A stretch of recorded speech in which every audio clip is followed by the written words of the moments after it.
Karena lebih baik kita nggak punya apa-apa, tapi punya zat yang menciptakan apa-apa. Kita nggak punya harta benda, tapi punya zat yang menciptakan apa-apa, yaitu Allah Subhanahu wa Ta'ala. Masya Allah. Maka dengan tema hari ini, intinya untuk masalah ilmu agama, saya akan cerita sedikit sebelum saya bertemu dengan Ustaz Iri Sulaiman ini dulu. Masya Allah, saya pondok pesantren di Al-Fatah Temboro. Waktu kita di pesantren dulu, termasuk saya masuknya agak terlambat sedikit. Lulus SMA baru pesantren. Karena dulu waktu SMA kemudian dapat hidayah, ikut-ikut jemaah, keluar 3 hari, 40 hari, dan seterusnya. Kemudian saya berpikir hidup di Jakarta ini, kalau anak muda nggak akan selamat kalau matanya nggak dicolok istilahnya. Matanya jelalatan kemana-mana, hidup di Jakarta susah kayaknya. Akhirnya saya ingin menyelamatkan diri, ingin uzrah, mengantar adik saya ke pondok pesantren, dan akhirnya saya sendiri juga pondok pesantren. Dan ternyata yufaqihu fiddin, alhamdulillah, ini ternyata tanda-tanda kebaikan untuk diri kita.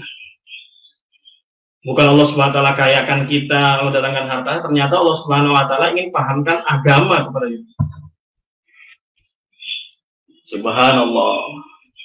Maka teman-teman yang dimuliakan Allah Subhanahu wa Ta'ala, bersyukur Allah Subhanahu wa Ta'ala masih berikan kita perkara-perkara agama, masih bisa menyimak kajian-kajian, masih bisa mendirikan sholat walaupun sekarang disuruh di rumah, masih bisa duduk di majelis-majelis ulama. Ini kita bersyukur kepada Allah Subhanahu wa Ta'ala. Karena yufaqihu fiddin, kalau Allah ingin kehendaki kebaikan untuk kita, Allah pahamkan kita perkara. Masya Allah. Maka sesuai dengan tema malam ini, masalah Al-Quran. Subhanallah. Baru kemarin orang tanya kepada saya, Ustaz, gimana nih Al-Quran sekiranya kalau kita membaca, ini apa hanya membaca saja, apa perlu tahu artinya dan maknanya, Ustaz? Nah, ini perlu kita ketahui ya, kadang-kadang kita ini merasa hijrah, baru hijrah, merasa baru terus. Kenapa baca Al-Quran ini masih baca Al-Quran nggak perlu dengan arti? Karena ini baru hijrah. Padahal kita udah hijrah 10 tahun misalnya. Kayak orang mu'alaf nih. Nah, ini mu'alaf. Lah emang mu'alaf masuk Islam udah berapa tahun? Bantai tahun berapa? 2010. Sekarang udah 2020. 10 tahun itu udah bukan mu'alaf lagi. Itu sudah jadi orang tulengi orang Islam. Orang mu'alaf yang baru masuk Islam. Nah, kadang-kadang kita yang merasa baru hijrah, kalau sudah hijrah lama itu harusnya baca Al-Quran sudah mulai dengan artinya dan maknanya. Belajar dengan ulama. Dipermisalkan sama ulama, coba kalau kita ini dapat surat dari presiden. Dapat surat dari presiden, kemudian kebetulan suratnya itu berbahasa Inggris. Kita kan merasa, wah ini penting banget ini surat ini. Dan bahasa Inggris kita nggak bisa memaknainya. Akhirnya kita cari orang untuk memaknai apa surat presiden ini, perintahnya apa. Usaha, kenapa? Karena kita merasa penting ini surat perlu diterjemah ini, gitu kan. Subhanallah, padahal Al-Quran itu adalah suratnya dari zat kekasih kita, yaitu Allah Subhanahu wa Ta'ala. Surat-surat sang kekasih ini ada di Allah Subhanahu wa Ta'ala. Kadang-kadang kita cuma baca-baca, alhamdulillah, kalau yang baru-baru hijrah baca terus, karena terbata-bata pun baca dalam Al-Quran, itu pun pahalanya dihitung 2 kali lipat daripada tidak terbata-bata. Tetapi bagi yang kita sudah hijrah lama, yang sudah lancar baca Al-Quran, semestinya kita harus baca Al-Quran dengan artinya. Jadi khatam Al-Quran misalnya kita sudah 10 kali. Bahkan menurut Imam Ghazali rahimahullah, menjadi pensyafaat kita nanti di akhirat. Apabila ditunaikan hak-haknya. Tapi kalau nggak ditunaikan hak-haknya, maka Al-Quran nanti akan justru mendorong kita ke nerakanya Allah Subhanahu wa Ta'ala. Maka kata Imam Ghazali rahimahullah, salah satu daripada hak Al-Quran adalah dalam 1 tahun 2 kali. Maka yang kita sudah lama hijrah semestinya khatam Al-Quran 2 kali itu mudah. Apalagi sebentar lagi bulan Ramadan, 1 hari 1 juz 30 hari, insya Allah bisa khatam. Karena waktu sudah mulai berkah, waktu sudah mulai diizinkan oleh Allah Subhanahu Wa Taala untuk berbuat amal dengan mudah, sehingga kita menghatamkan Al-Quran dengan mudah. Maka Al-Quran dari surat yang maha kekasih kita yaitu Allah Subhanahu Wa Taala, kita harusnya melebihi daripada orang tadi yang dia dapat surat dari presiden ingin memanai. Nah, ini surat-surat dari Allah Subhanahu Wa Taala, kita ngaku kekasih Allah, kita ngaku cinta kepada Allah dan Rasulnya, kita ngaku sebagai hambanya, tetapi surat-surat dari Allah kita nggak mau tahu apa yang isinya gitu loh. Kadang-kadang begitu. Padahal sebenarnya setelah kita hijrah, kemudian kita sudah bisa baca Al-Quran, sebenarnya Al-Quran alhamdulillah sudah khatam setiap tahun 2 kali sesuai dengan haknya, maka Allah SWT akan mudahkan kita disyafaati oleh Al-Quran untuk masuk surganya Allah. Tetapi Allah SWT bukan hanya itu. Setelah kita khatam Al-Quran,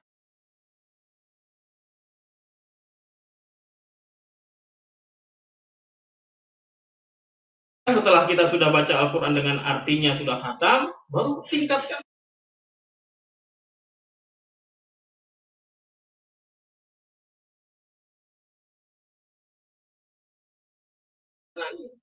Karena Rasulullah Shallallahu Alaihi Wasallam perintahkan kita kalau untuk perkara agama kita lihat yang atas kita, jangan bawah kita. Kita lihat yang atas kita, mana kita sudah sholat, banyak orang yang bisa berjamaah, kita harus bisa berjamaah. Orang kita sudah bisa berjamaah, orang bisa jaga sholat sunnah, kita harus juga jangan mau kalah. Fasabiqul khairat, berlomba-lomba untuk kebaikan. Orang sudah sholat sunnah, kita sudah sholat sunnah, orang bisa sholat tahajud, bangun malam, kita juga harus tingkatkan. Jangan merasa stuck di situ, berhenti di situ, jangan. Sampai kapan? Sampai Allah Subhanahu Wa Taala panggil kita. Allah Subhanahu Wa Taala menyuruh kita pulang ke hadirat Allah Subhanahu Wa Taala, dan insya Allah akan masuk surga selamanya. Maka hadirat Allah Subhanahu Wa Taala harusnya namanya Al-Quran setelah kita sudah tahu maknanya, artinya, kemudian kita beranjak lagi meningkat tahu maknanya. Nah, tahu maknanya ini nggak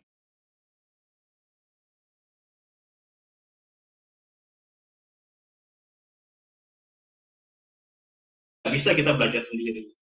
Kita harus datangkan ulama-ulama, belajar dengan ustadz-ustadz, talaki, duduk di majelis-majelis mereka. Sehingga Al-Quran itu kalau kita baca, subhanallah, kurang lebih kita jadi tahu artinya. Apalagi di bawah sholat. Kalau di bawah sholat, misalnya Bismillahirrahmanirrahim. Qul a'udzu birabbin nas. Ini melafadzkan ayat Al-Quran, tetapi di hati ngerti maknanya. Itu insya Allah lebih khusyuk, lebih meningkatkan kualitas daripada sholat. Maka hadirin yang mulia, menuntut ilmu itu hukumnya wajib, fardu ain. Alhamdulillah Allah Subhanahu Wa Taala masih pilih kita nih, yang sudah tua-tua kadang, masih Allah Subhanahu Wa Taala pilih kita lagi untuk menuntut ilmu agama. Tapi kadang-kadang orang memaknai ilmu ini masih sebagian masih kurang pas menurut para ulama. Jadi ilmu itu adalah segala sesuatu yang datang dari baginda Rasulullah Shallallahu Alaihi Wasallam. Segala sesuatu yang datang dari Allah Subhanahu Wa Taala melalui baginda Rasulullah. Itu ilmu.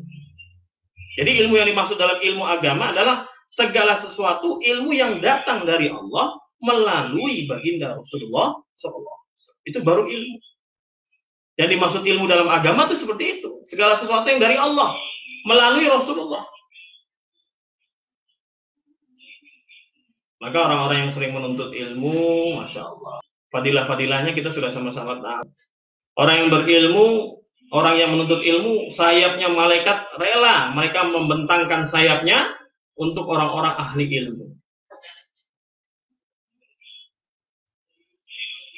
Orang yang menuntut ilmu, Masya Allah, barang siapa yang memudahkan langkahnya untuk menuju majelis ilmu, maka Allah Subhanahu Wa Taala akan melangkahkan langkahnya menuju surganya Allah Subhanahu Wa Taala. Maka Allah Subhanahu Wa Taala ini subhanallah, kita masih diberikan kesempatan untuk mencari ilmu lagi, timba lagi, karena Orang yang berilmu itu sholatnya orang ahli ibadah itu tidurnya orang berilmu itu lebih ditakuti setan daripada sholatnya orang ahli ibadah. Kenapa? Karena tidurnya orang ahli berilmu aja itu dengan ilmu tidurnya gitu. Tapi kalau ahli ibadah tanpa ilmu, dia sholat tapi tanpa ilmu. Jadi kalau orang berilmu tidurnya aja dengan ilmu sehingga lebih ditakuti setan daripada sholatnya ahli ibadah. Subhanallah. Maka dari Allah Subhanahu wa taala, kita sebagai umat Rasulullah sallallahu alaihi wasallam harus senantiasa mengikuti cara beliau dari ujung rambut sampai ujung kaki. Ini pentingnya ilmu. Kalau kita nggak ada ilmu, kita nggak akan tahu. Seperti bagaimana ditanya oleh para sahabat kafir Quraisy. Sahabat kafir Quraisy bertanya kepada Sayyidina Umar radhiyallahu anhu, "Wahai Umar, kenapa kamu masuk Islam? Yang Islam itu ibadahnya cuma 5 waktu aja." Maka Sayyidina Umar radhiyallahu anhu menjawab, "Siapa yang bilang orang Islam itu ibadahnya cuma 5 waktu? Orang Islam itu ibadahnya 24 jam. Kok bisa itu sholat cuma 5 waktu? Orang Islam," kata Sayyidina Umar radhiyallahu anhu, "kalau mereka berjalan dengan jalan cara Rasulullah, mereka tidur dengan cara tidurnya Rasulullah, mereka makan dengan cara makannya Rasulullah, mereka minum dengan cara minumnya Rasulullah, mereka bekerja dengan cara kerjanya Rasulullah, mereka berpikir dengan cara pikirnya Rasulullah, mereka pola hidupnya dengan pola hidup Rasulullah, bahkan mereka bersetubuh dengan istrinya dengan cara Rasulullah SAW, maka 24 jam kehidupannya dihitung ibadah oleh Allah Subhanahu wa taala." Jadi orang beriman tuh pikirannya sekarang nih apa sih perintah Allah dan gimana cara sunnah Rasulullah? Apa sekarang perintah Allah? Apa sunnah Rasulullah? Karena setiap waktu ada amalnya, setiap amal ada waktunya. Setiap waktu ada amalnya, setiap amal ada waktunya. Setiap waktu ada amalnya, setiap amal ada waktunya. Nah itu guys, perlu dicatat itu. Penting itu, setiap waktu ada amalnya, setiap amal ada waktunya. Sehingga kita pikir waktu-waktu itu nggak sia-sia. Waktu-waktu itu tidak ada berjalan kecuali jalannya itu dengan cara Rasulullah, dengan cara kekasih kita. Maka orang-orang yang begini yang namanya ibaratnya sekarang kita punya kekasih dulu, istri lah kalau ya, nauzubillah min dzalik, mungkin ada teman kita yang istrinya meninggal. Kemudian dia sudah lama menduda. Setelah itu dia ketemu wanita yang memang parasnya semuanya mirip dengan istri dia dulu. Kira-kira gimana? Kira-kira itu yang tadi duda teman kita itu akan langsung jatuh cinta kepada itu karena ingat kepada istrinya. Nah sekarang baginda Rasulullah SAW sudah lama sekali wafat dan tiba-tiba kita Allah Subhanahu Wa Taala beri hidayah atau kita mulai menghidupkan sunnah-sunnah dari ujung kaki sampai ujung rambut. Ini perlu diperhatikan ini ya, dari ujung kaki sampai ujung rambut, dari potong kuku sampai potong leher, dari masuk WC sampai masuk kubur. Itu semua ada sunnahnya. Dari ujung kaki sampai ujung rambut cara sunnahnya ada. Dari potong kuku sampai potong leher ada cara sunnahnya. Ya saudari, mungkin potong kuku cara sunnah Rasulullah SAW mungkin sebagian masih belum tahu ya. Gimana caranya Ustaz? Nah, potong kuku Rasulullah SAW. Jadi potong kuku sendiri itu sunnah sudah ya. Kemudian ada harinya sunnahnya potong kuku gitu. Ada caranya potong kukunya lagi. Jadi misalnya sunnahnya potong kuku mulai hari Kamis sudah mulai masuk, kemudian hari Jumat. Tapi kok di hari Senin kita kuku kita udah hitam, udah jelek, ya potong aja, jangan tunggu hari Kamis kelamaan. Jadi ada sunnah potong kuku sendiri itu sudah sunnah. Kemudian kalau kita potong kukunya hari Kamis dan Jumat itu lebih sunnah lagi, potong kukunya sunnah dan di hari yang sunnah. Kemudian caranya pun cara sunnah juga. Ya, cara sunnahnya, ya, ulama ajarkan cara Rasulullah SAW potong kuku. Pertama, jadi ibaratnya kalau saya permisalkan tuh lingkaran besar, lingkaran besar.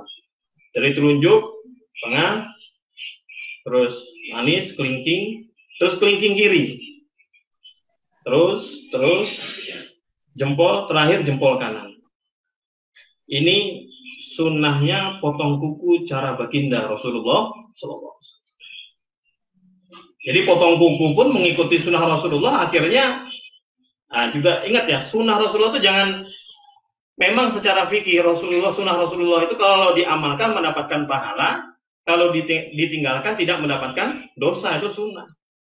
Tapi kalau menurut tasawuf itu sunnah itu adalah perkara yang dicintai Allah Subhanahu Wa Taala dan meninggalkannya rugi gitu.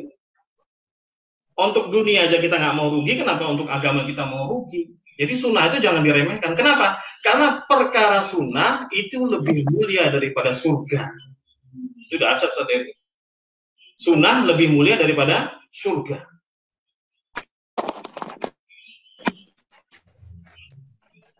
Kenapa? Sunnah itu lebih mulia daripada surga. Kenapa? Karena surga untuk kesenangan kita, kalau sunnah adalah kesenangannya Allah Subhanahu Wa Taala. Maka sunnah lebih mulia daripada surga. Jadi cara Rasulullah, potong leher dengan cara Rasulullah. Dari potong kuku sampai potong leher dengan cara Rasulullah. Potong leher maksudnya gimana? Jangan sembarangan membunuh. Membunuh pun harus dengan cara syariat Islam. Mana yang boleh dibunuh, mana yang tidak boleh dibunuh bisa. Sudah dibahas di dalam fikih-fikih. Dari masuk WC sampai masuk kubur ada cara sunnah. Masuk WC, Masya Allah. Sekarang ini kadang-kadang orang masuk WC sama masuk masjid sama aja, sama-sama pakai kaki kiri. Masuk masjid pakai kaki kiri, masuk masjid pakai kaki kiri. Padahal itu sangat mempengaruhi rohani kita, Ustaz Heri. Sangat mempengaruhi rohani kita. Padahal cuma kayaknya masalah sepele, ngangkang kaki pakai kaki kiri, pakai masuk masjid itu kayaknya sepele, tapi itu sangat mempengaruhi rohani kita. Jadi masuk masjid pakai kaki kanan, masuk WC dengan kaki kiri. Jadi intinya kata ulama, kalau kita masuk perkara-perkara kebaikan, itu masuk pakai kaki kanan. Tak. Ya.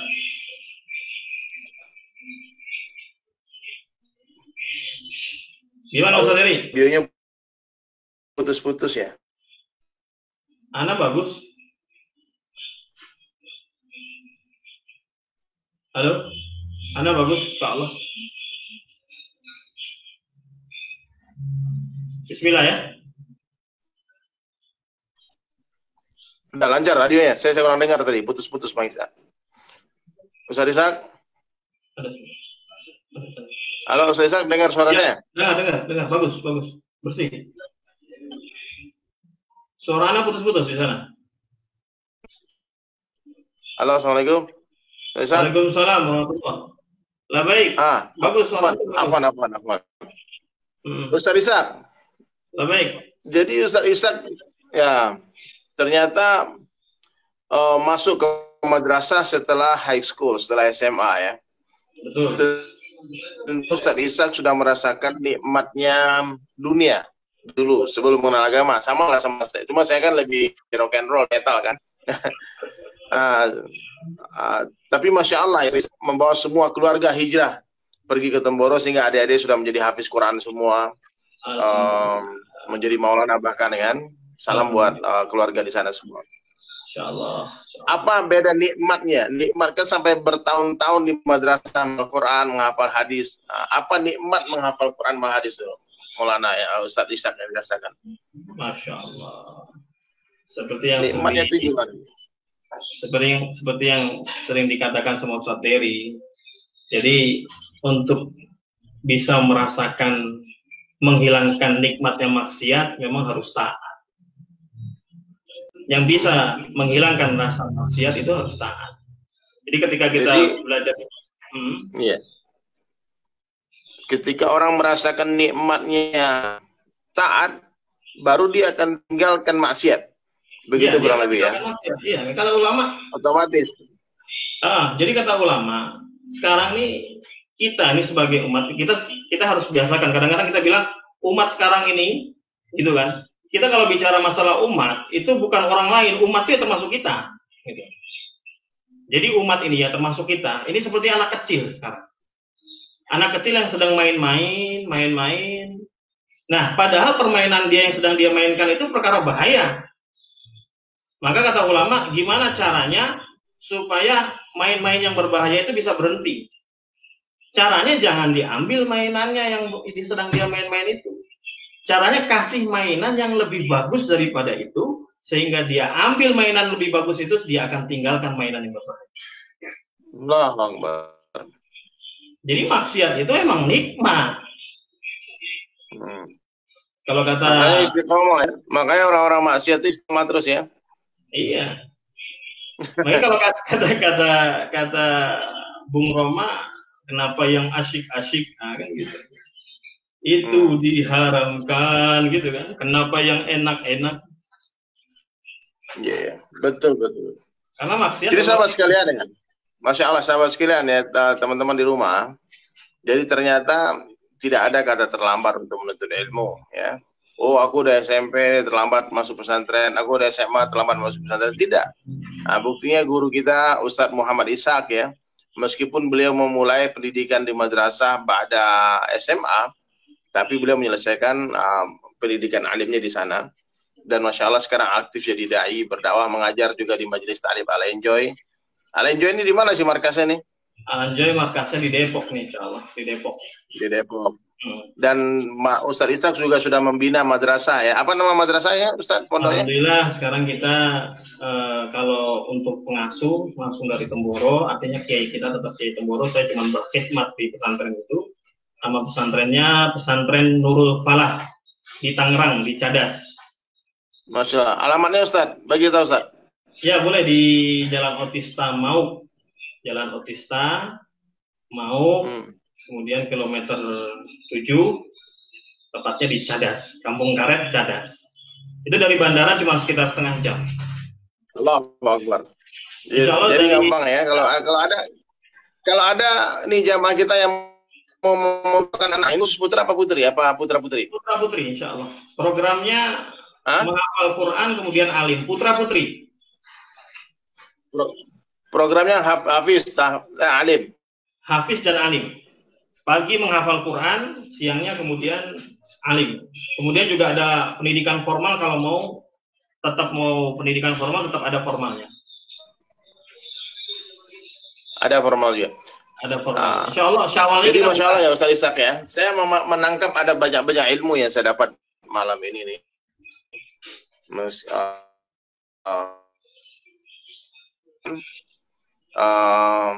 Ketika dia memahami bahwasanya Al-Quran ini penting. Orang yang memahami, orang kampung buta huruf, yang saya ulang lagi nih pembahasan Ustaz Ishaq ya, buat dimuzakarahkan. Ini surat dari presiden, tapi dia nggak bisa tulis baca. Dia akan cari orang yang ahli membaca dan suruh bacakan, ataupun mencari orang yang bisa mengajar dia untuk membaca surat tadi. Betul nggak Ustaz? Betul. Jadi kita semua mesti memahami dulu bahwa Al-Quran ini penting. Yang menginginkan adalah Allah Subhanahu Wa Taala yang menciptakan kita dan menghantarkan seluruh nabi ke dunia ini. Jadi teman-teman sekalian, perlu kita belajar Al-Quran, cari guru ya. Saya sampai sekarang pun Ustaz Ishaq masih mendatangkan guru tahsin setiap minggu ke Saung itu di pondok pesantren depan. Subhanallah. Saung depan ya. Ada Ustaz Suparman Fajar. Tetap belajar ngaji, sampai mati belajar ngaji. Nggak ada benar-benarnya bacaan kita akan selalu tidak akan sempurna terus, selalu akan terus naik. Ada aja orang yang lebih hebat dari kita. Karena belajar ilmu nggak ada habisnya, nggak ada matinya. Iya, betul. Ya, ketika Al-Quran datang ke dalam hati seseorang, ilmu datang ke dalam hati seseorang. Kata Ustaz Ishaq tadi apa definisi ilmu, Ustaz? Ilmu itu adalah seluruh perintah Allah yang telah diajarkan oleh Rasulullah SAW. Ya. Itu ilmu.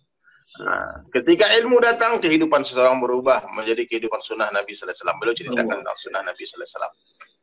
Gaya dia, style dia, fashion dia lebih keren daripada fashionnya Rasulullah. Anak dengar pertama itu ajib, Masya Allah. Betul juga. Kenapa? Karena stylenya, fashionnya Rasulullah ini stylenya yang diridhoi oleh penduduk langit dan penduduk bumi. Allah. Jadi style yang udah mentok, udah nggak bisa lagi cari style yang lebih hebat daripada ini. Siapa aja yang pakai style ini dengan pertama kali mungkin dengan ikut-ikutan, bahkan dengan pura-pura, nanti Allah Subhanahu wa taala tetap akan membimbing dia akan menuju kepada Allah Subhanahu wa taala. Karena apa? Karena ini gaya, ini style adalah stylenya kekasih Allah Subhanahu wa taala. Najib. Allahu Akbar. Allahu Akbar. Ustaz Ishak, mohon maaf, Ustaz Ishak ini ada waktu sampai jam berapa nih? Katanya mau ada pengajian lagi di Majelis Al Enjoy. Ya, insya Allah. Sibuk banget jadwalnya, Masya Allah. Teman-teman kalau mau undang Ustaz Ishak, kemana hubungin? Ada nomor telepon nggak Ustaz? Boleh, boleh. Siapa yang urus jadwal, tolong Ustaz dibagi ke teman-teman. Saya bangga banget bisa memperkenalkan Ustaz Ishak di sini karena saya banyak belajar daripada beliau, banyak cerita-cerita yang saya dapat daripada Ustaz Ishak. Beliau selama tersembunyi. Beliau tidak mau tampil, tapi sekarang Allah takdirkan beliau harus tampil di depan kita semua ya. Mudah-mudahan ke depan terus istiqamah. Saling Sapa TV terus mengangkat ilmu daripada Ustaz Ishak. Amin, amin, amin. Ya. Ada teman-teman yang mau bertanya, boleh silakan. Bersyukur anak masih bermanfaat untuk umat Ustaz Dery.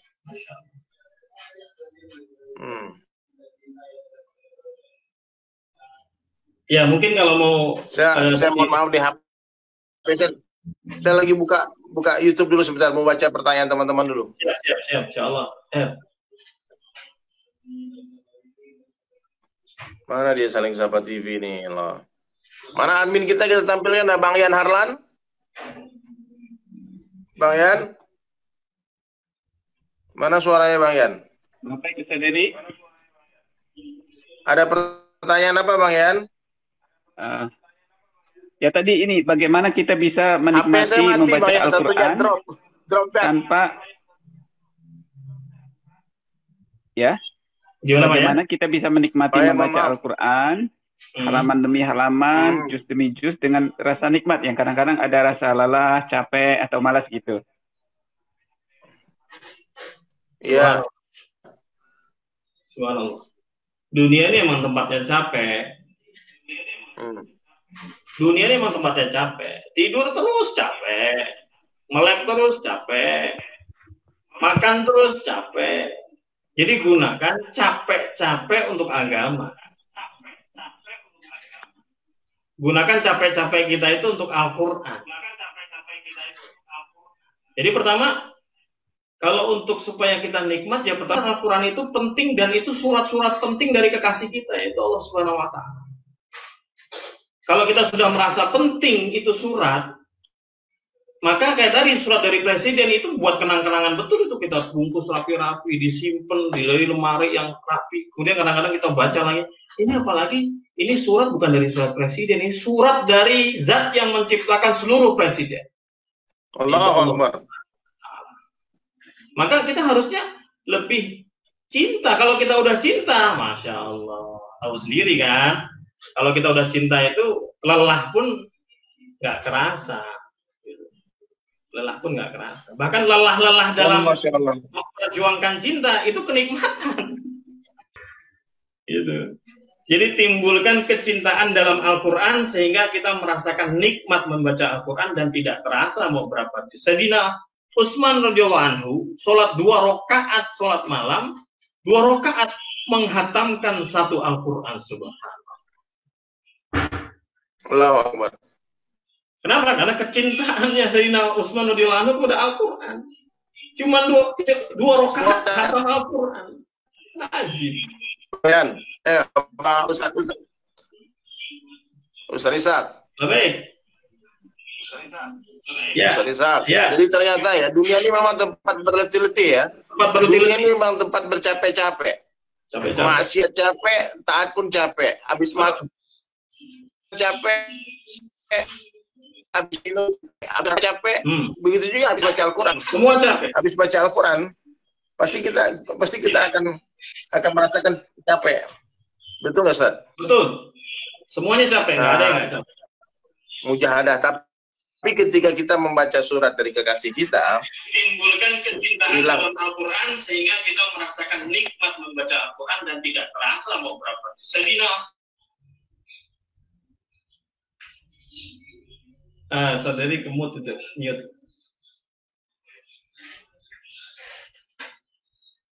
Saderi? Suara Ustaz nggak ada. Pencet mungkin. Mute.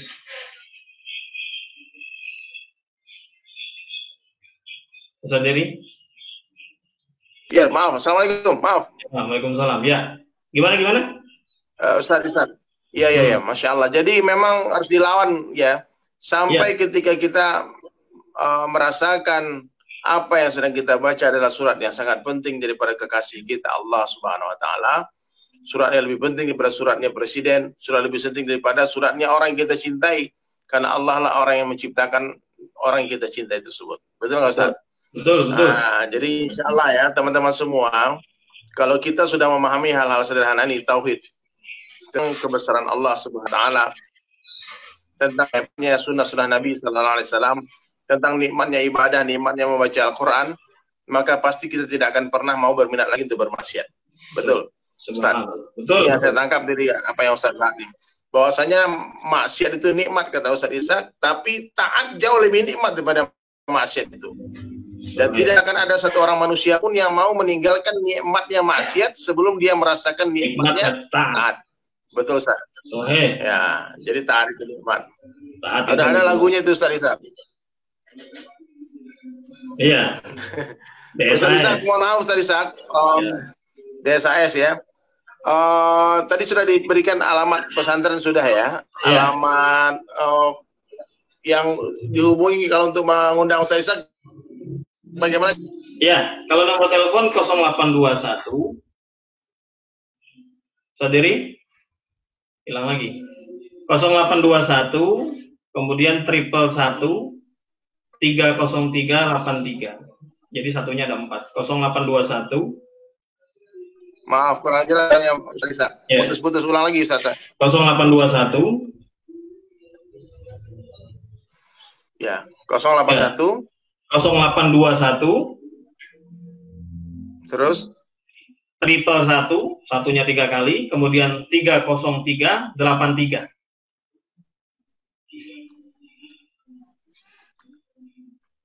Ya mungkin juga ada yang mau mengikuti kajian, kita punya kajian selain di Al Enjoy di channel Ana di Ishak Ibnu Official. Subhanallah. Kita bikin kajian. Ustaz Ishak, mohon maaf. Ustaz Ishak, ini sepertinya kita ada sedikit gangguan dari sinyal juga dari apa namanya? Ada problem teknis sedikit. Suaranya putus-putus, saya kurang dengar. Ya. Boleh Ustaz Ishak, mohon maaf, kita tutup dengan doa Ustaz Ishak. Insya Allah teman-teman bisa menangkap. Saya banyak baca komentar ini daripada teman-teman di rumah tentang apa yang Ustaz Ishak sampaikan. Semoga kita semua bisa mengamalkan dan menyampaikan lagi. Amin. Amin ya rabbal alamin. Tutup doa ya. Ustaz Ishak, boleh Ustaz Ishak ditutup dengan doa Ustaz? Insyaallah. Ya, sebelum kita doa, ingat dunia itu tempat beramal, kubur tempat istirahat, surga tempat bersenang-senang. Allahumma sholli ala sayyidina Muhammad wa ala ali sayyidina Muhammad. Kama shallaita wa sallamta ala sayyidina Ibrahim wa ala ali sayyidina Ibrahim fil alamin innaka Hamidum Majid. Allah Rabbina la nusyriku bihi syai'a. La ilaha illa anta subhanaka inna kunna minadh dhalimin. Ya Allah, ya Rahim, ya Ghafur Rahim. Ya Allah, tercium bulan suci Ramadan, ya Allah. Agar kau angkat wabah ini, ya Allah. Jangan kau siksa, ya Allah, diri kami untuk tidak lagi memakmurkan masjid-masjidmu, ya Allah. Ya Allah, ya Rahman, ya Rahim. Bukanlah lagi, ya Allah, rumah-rumahmu untuk kami, ya Allah. Maka angkatlah secepatnya wabah ini, ya Allah. Ya Allah, ya Rahman, ya Rahim. Wabah ini juga tentara-tentaramu, ya Allah. Maka tarik balik ya Allah wabah ini ya Allah ke tempat asalnya ya Allah. Kembalikan mereka ya Allah sehingga kami bisa hidup normal ya Allah di bulan suci Ramadan. Kami ingin sholat tarawih berjamaah kembali ya Allah. Kami ingin ya Allah sholat id berjamaah di masjid ya Allah. Kami masih ingin ya Allah silaturahim kepada orang tua kami, saudara kami di hari Idul Fitri ya Allah. Ya Allah, kami tidak pandai berdoa ya Allah. Apa yang Rasulullah minta itulah yang kami minta ya Allah. Apa yang Rasulullah tolak itulah yang kami tolak ya Allah. Rabbana atina fid dunya hasanah wa fil akhirati hasanah wa qina adzabannar. Wa sallallahu ala sayyidina Muhammadin nabiyil ummi wa ala alihi wa sahbihi ajma'in. Alhamdulillahirabbil alamin.